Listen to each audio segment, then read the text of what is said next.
ఈడ జరిగేది మొత్తం కిరణ్కి మెసేజ్ పెట్టినా. నా మెసేజ్ చూసిన తర్వాత కిరణ్ తన జాగ్రత్తలో తను ఉంటాడు. నేను పెట్టిన మెసేజ్ తొందరగా చూసుకుంటే బాగుంటుంది. నువ్వు బానే ఉన్నావు కదా?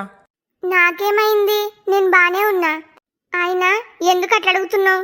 నువ్వు నన్ను చూసి ఎందుకో భయపడుతున్నట్టు నాకు అనిపిస్తుంది. నువ్వు రాత్రి ఫోన్లో మాట్లాడింది మొత్తం నేను విన్నాను. అది విన్నాక భయపడకుండా ఎట్లుండాలి? మళ్ళీ నువ్వు మాట్లాడింది మొత్తం నేను విన్నానని తెలిస్తే నువ్వు ఇంకా జాగ్రత్త పడొచ్చు.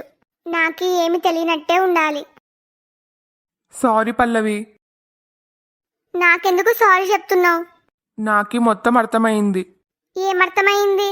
నువ్వు నన్ను చూసి ఎందుకు భయపడుతున్నావో నాకు అర్థమైంది. ఎప్పుడు లేనిది నిన్న నేను నీ పైన చాలా కోప్పడ్డాను. అందుకే కదా నువ్వు నన్ను చూసి చాలా భయపడుతున్నావు. హో, ఈ అభికి ఇట్లా అర్థమైందే. ఏదో ఒకట్లే, నా మీద మాత్రం అనుమానం వచ్చలేదు. అదీగాక ఇంట్లో అమ్మ నాన్న కూడా నీతో సరిగ్గా మాట్లాడతలేరు. అందుకు కూడా నువ్వు ఒంటరిగా ఫీల్ అవుతున్నావు. నాకేమిది కొత్త కాదు కదా. నాకి పెళ్ళైనప్పటి నుంచి ఇప్పటి వరకు నేను ఒంటరిగానే ఫీల్ అవుతున్నా. నాకి పేరుకు మాత్రమే అందరుంటారు, కానీ నన్ను అర్థం చేసుకునే వాళ్ళు ఒక్కరు కూడా లేరు. అయినా మీ అందరు నన్ను లాభం లేదు. నన్ను కన్నా నా తల్లే నన్ను అర్థం చేసుకునలేదు. తనే నన్ను అర్థం చేసుకొని ఉండింటే ఈరోజు నా జీవితం వేరేలాగుండేది. ఈ బాధలు, ఈ ఒంటరితనం, అన్నిటికీ మించి మీ అందరితో మాట్లాడే పరిస్థితి, ఇవన్నీ నాకే ఉండేవి కాదు.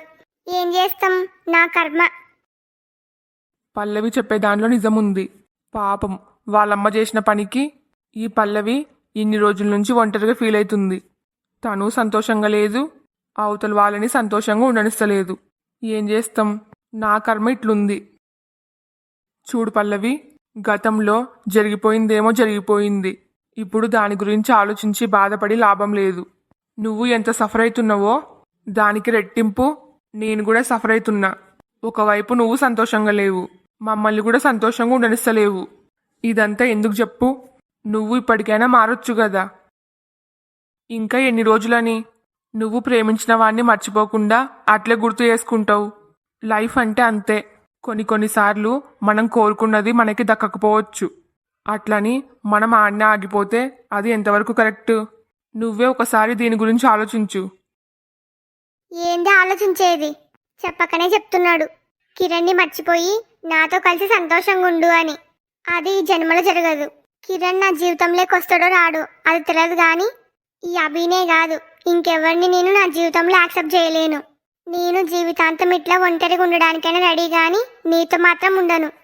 ప్లీజ్ పల్లవి, ఒకసారి మన జీవితాల గురించి ఆలోచించు. మన జీవితాలు ఒక్కటే కాదు. నీ పేరెంట్స్ కానీ నా పేరెంట్స్ కానీ మనిద్దరం కలిసిమెలిసి సంతోషంగా ఉంటేనే కదా వాళ్ళు కూడా సంతోషంగా ఉండేది. నేను చెప్పిన దాని గురించి పల్లవి కొంచెమన్నా ఆలోచిస్తుందా? ఆ కిరణ్ని మర్చిపోతుందా? ఎప్పుడు కోపంతోనే చెప్పడం కాదు, అప్పుడప్పుడు ఇట్లా ప్రేమగా చెప్తేనన్నా వింటదేమో. నేను చెప్పిన దాని గురించి ఒకసారి బాగా ఆలోచించు. నీ ఒక్కదాని డెసిషన్ పైన 2 కుటుంబాలు ఆధారపడి ఉన్నాయి. ఇప్పుడేమి తొందర లేదు. నువ్వు టైం తీసుకో, బాగా ఆలోచించు. నువ్వు అందరికీ నచ్చినట్టు మారుతావని అనుకుంటున్నా. నాకి ఆ నమ్మకం ఉంది. బావా ఎప్పుడెట్లా ఉంటాడో అసలు అర్థం కాదు. నిన్నటి వరకు నా పైన బాగా కోపంగా ఉన్నాడు. నోటికి ఎంత వస్తే అంత మాట్లాడినాడు. నాకు వార్నింగ్ కూడా ఇచ్చినాడు. మళ్ళీ ఇప్పుడు చాలా ప్రేమగా మాట్లాడుతున్నాడు. అంతేకాకుండా నాకి సారీ కూడా చెప్పినాడు. కానీ నాకి ఎంత చెప్పినా వేస్తే నా మనసు అస్సలు మారదు. నా మనసులో కిరణ్కి తప్ప వేరే వాళ్ళెవరికి చోటు లేదు. హలో అక్క, నాతో అర్జెంటుగా మాట్లాడాలని మెసేజ్ పెట్టినావు. ఏంటి సంగతి? నీ చుట్టుముట్టు ఎవరు లేరు కదా? లేరు. మనం మాట్లాడుకునేది ఎవరన్నా వింటారనే నేను మేడపైకి వచ్చి మరీ మాట్లాడుతున్నా. మంచి పని చేసినావు. నీకొకటి ముఖ్యమైన విషయం చెప్పాలి. చెప్పక్క. ఇందాక మా అత్తయ్య మామయ్య ఆ అవని గురించి మాట్లాడుకున్నారు. ఏమని?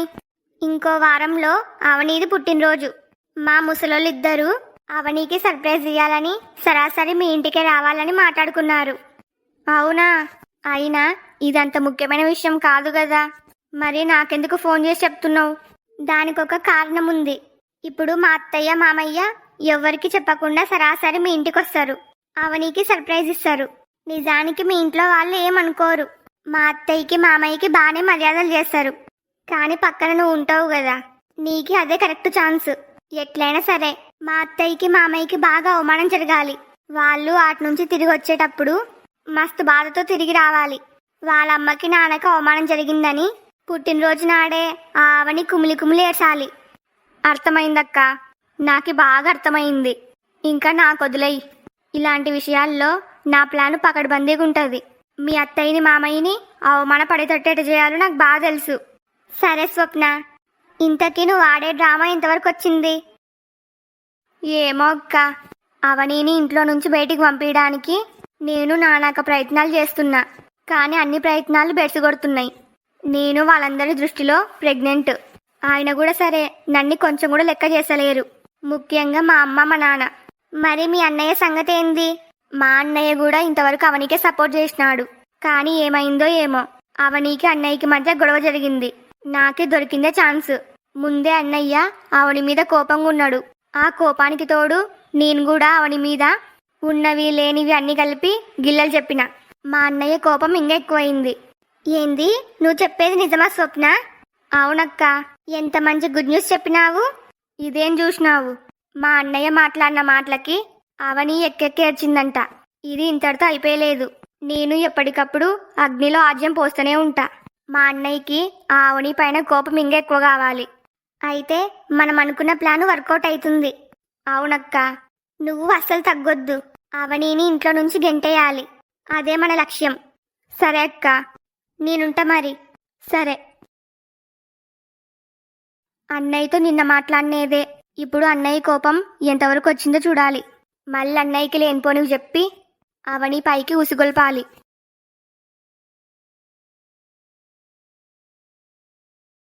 చెప్పండి అంకుల్, నాతో పనేంది? నిన్ని బాగా ఇబ్బంది పెడుతున్నా, ఏమనుకోవద్దు బాబు. అయ్యయ్యో, అలాంటిదేం లేదంకుల్.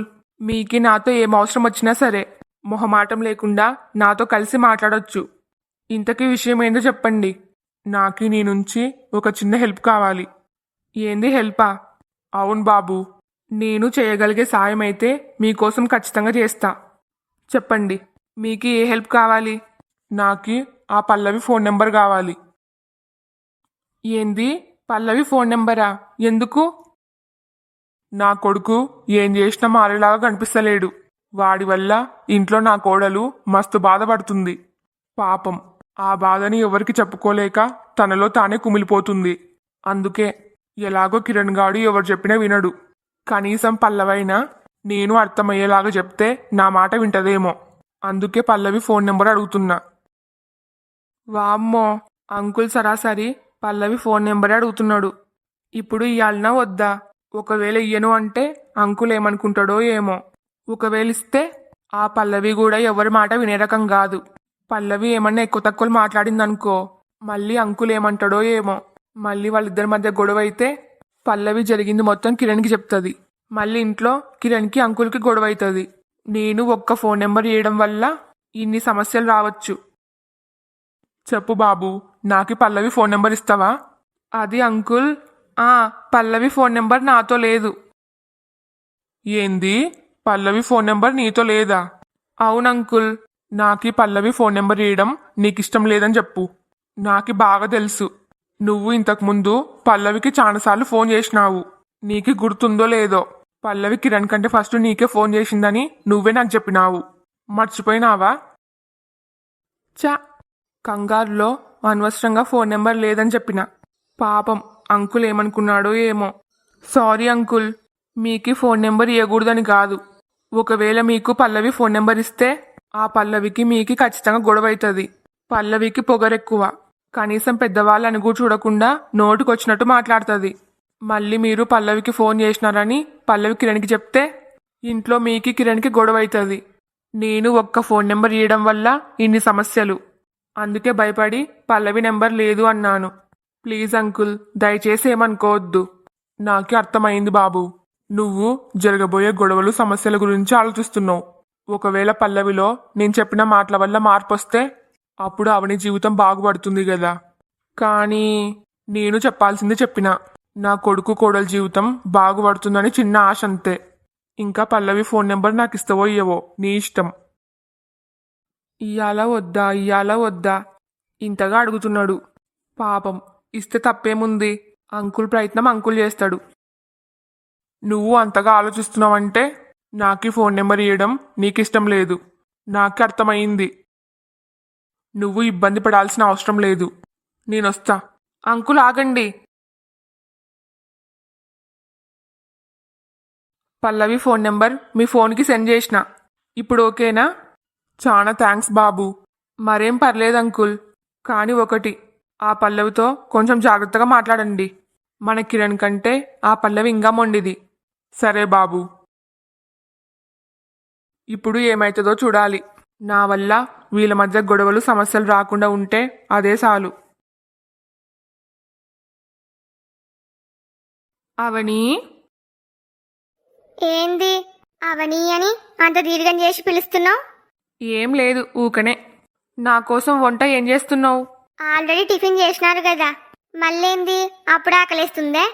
ఇప్పటికి కాదు, మధ్యాహ్నానికి నా కోసం ఏం చేస్తున్నావు? ఏదో ఒకటి. అయినా మీకెందుకు? అదేందవని అట్లా అంటున్నావు? మరి ఇంకెట్లనాలి? మొన్న నీకోసం కష్టపడి అన్ని వంటలు చేసిన. మీరు ఏమన్నా తిన్నారా? తినండి అని అడగడానికి వస్తే చెడామడ తిట్టి పంపించినారు. ఇప్పుడు అయిపోయిన దాని గురించి ఎందుకు? మళ్ళీ ఆ గొడవని గుర్తు చేయొద్దు. నా పైన ఇంకా కోపంగానే ఉంది. నిన్న ఇట్లో గట్లా అవని నాతో మాట్లాడింది. రాత్రి ఇద్దరం కలిసి తిన్నాము. ఈరోజు ఎట్లయినా సరే అవనికి నా పైన కోపం పూర్తిగా తగ్గిపోవాలి. అవని, మళ్ళేంది? నా వైపు చూసి మాట్లాడు. ఏ ఇట్లా మాట్లాడితే నీకు నచ్చదా? అదేం లేదు, నువ్వు ఎట్లా మాట్లాడినా సరే నాకి బాగా నచ్చుతుంది. నా కోపం పూర్తిగా తగ్గిపోవాలని నాకి అన్ని బిస్కెట్లు వేస్తున్నాడు. ఈయన వేషాలు నాకు బాగా అర్థమవుతున్నాయి. అవని, మధ్యాహ్నానికి నా కోసం ఏమైనా స్పెషల్గా వంట చేయొచ్చు కదా. మొన్న ఎలాగో తినలేను, కనీసం ఈ రోజైనా తింటా. అంత లేదు. మీకు ఏమన్నా కావాలంటే పోయి అత్తయ్యని అడగండి. నేనైతే అస్సలు చేయను. ఎందుకు అవని? నేను నోరు తెరిచి మరీ అడిగినా. నా కోసం చేస్తే నీ గంటేమైనా పోతుందా? అవును, పోతుంది. మా అమ్మకి ఆ స్వప్నకి సేవలు చేయనీకనే టైం ఉండదు. ఇంకా నాకు ఇష్టమైన వంట ఎప్పుడు చేయాలి? ఒకవేళ నేను అడిగినా సరే పోయి అవనికి చెప్పు అంటది. ప్లీజ్ అవని. ఏంది మీరు? నిన్న రాత్రి నా తలకాయ తినింది సరిపోలేదా? మళ్ళీ పొద్దున్నే స్టార్ట్ చేసినారు. మీరు ఫస్ట్ నా తలకాయ తినకుండా ఈ నుంచి పోండి. అన్నయ్యకి మళ్ళీ అవని గురించి లేనిపోను చెప్దామని వచ్చిన. కానీ తీరా చూస్తే ఈడ ఆల్రెడీ అవని అన్నయ్య మళ్ళీ గొడవ పడుతున్నట్టున్నారు. అమ్మయ్యా, నేను హ్యాపీ. నేనేమి చేయకుండానే వీళ్ళలో వీళ్ళ గొడవ పడుతున్నారు. దీన్ని బట్టి చూస్తే అన్నయ్యకి ఇప్పుడప్పుడే అవని మీద కోపం తగ్గదు. ఇప్పుడు ఖచ్చితంగా మళ్ళీ తిరిగి అవనిని ఏదో ఒకటి అంటాడు. వీళ్ళ గొడవను చూసి ఈరోజు నా కడుపు నింపుకోవాలి. అదేందవని అంత కోపంగా మాట్లాడుతున్నావు? ఆల్రెడీ నీకు సారీ చెప్పినా కదా, ఇంకా నా పైన కోపం తగ్గలేదా? నన్ను విసిగించకుండా ఫస్ట్ ఈ నుంచి పోండి. నేను పోను. పోకుండా ఏం చేస్తారు? మళ్ళీ రాత్రిలాగే నేను ఆడుకోతే ఆడికి నా ఎంబడి నా తోకలాగా తిరుగుతారా ఏంది? కరెక్ట్ చెప్పినావు.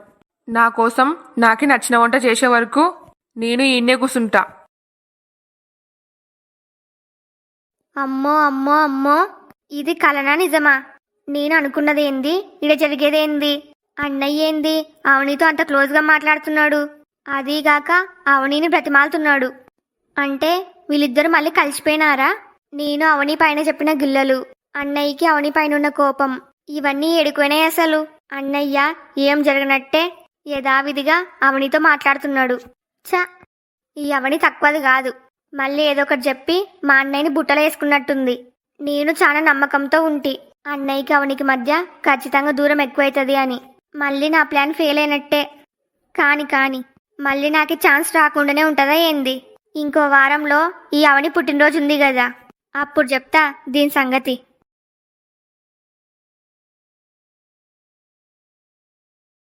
హలో ఫ్రెండ్స్ అందరికి, ఈ వీడియో మీకు నచ్చిందా? నచ్చితే లైక్ చేయడం మాత్రం మర్చిపోవద్దు. అట్లనే వీడియోని మీ ఫ్యామిలీ అండ్ ఫ్రెండ్స్ కి షేర్ చేయండి. ఈ స్టోరీ యొక్క రాబోయే మిగతా పార్ట్స్ కోసం మా ఛానల్ ని ఇప్పుడే సబ్స్క్రైబ్ చేసుకోండి. వీడియోకి హైప్ ఇవ్వడం మాత్రం మర్చిపోవద్దు. మీరు హైప్ ఇవ్వడం వల్ల నా వీడియో ఇంకా ఎక్కువ మందికి రికమెండ్ అవుతుంది. మీ ఫీడ్బ్యాక్ ని కామెంట్ చేయండి. నాకు సపోర్ట్ చేయొచ్చు కదా please. Thanks for watching. Bye bye.